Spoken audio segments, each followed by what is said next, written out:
All right, we're still in a non-calculator part of the review assignment. We've got a couple of improper integrals to evaluate.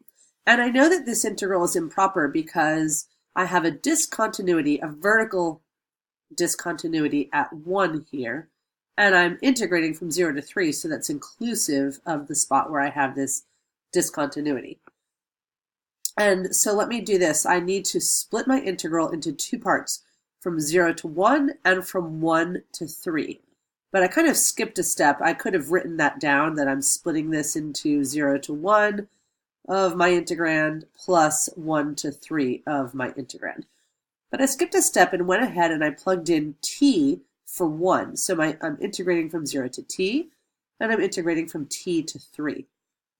And on this first integral, I am approaching t from below, and I know that because I'm starting down here at my number as the lower limit of integration, and I'm going up. So I'm coming in from below, which gives me a negative sign for the 1 to indicate from below. For the other integral, I'm coming in from above because I start at my 3 and I go down to the t. So I have t approaching 1 from above. So then for both of these, I have to integrate, and I get the same integrand for both, but I basically use the power rule to go up a degree from negative 2/3 to positive 1/3, and then I divide by the new degree. So when I divide by 1/3, that's the same as multiplying by 3. So you'll see that I have the exact same integrand on both of these. Now I evaluate. I have the limit, and I should do one more step, and I'm going to write this step way over here. I should have the limit as t goes to 1 from below of 3t to the 1/3 minus 3 times negative 1 to the 1/3. So when I go to 1 from below, let me make sure I did that right. I plug in t here. I did not do that right. Give me a moment to fix. So I plug in t here, so 3 times t minus 1 to the 1/3, minus 3 times negative 1 to the 1/3. And then my other integral will be, the limit as t goes to 1 from above of 3 times 2 to the 1/3 minus 3 times t minus 1 to the 1/3. Now, when I plug in for both of these, when I plug in the ones, whether it's coming from above or from below, the expression including the t minus 1 is actually going to go to 0. Because if I'm plugging in 0.9999999 minus 1, that goes to 0.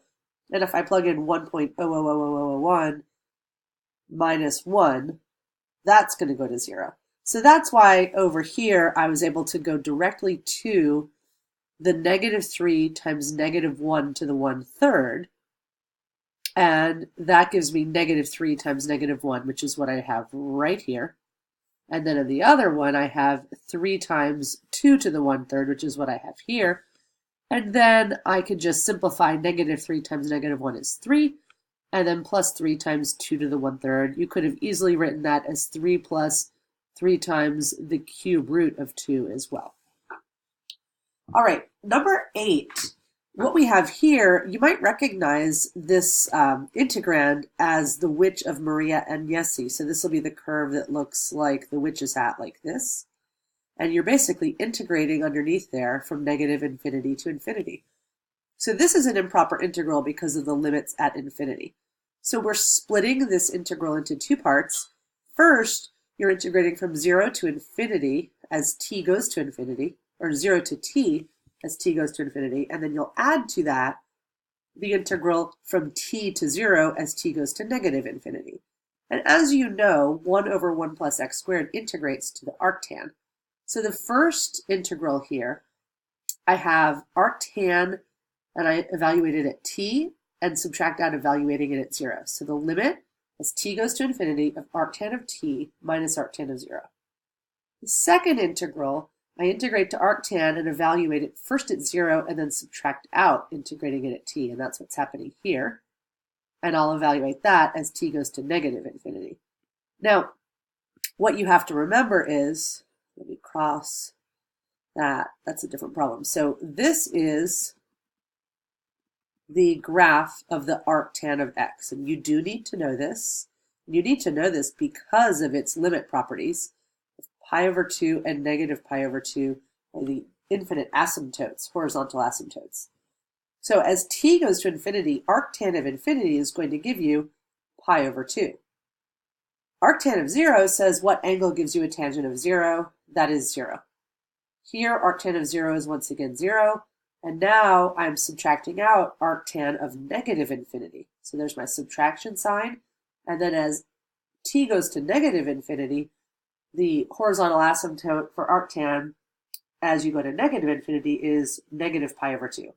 So I have pi over 2 minus a negative pi over 2, which is pi, which is pretty much the coolest thing, that the area, the infinite area under this Witch of Maria Agnesi curve is another way in this world to get pi.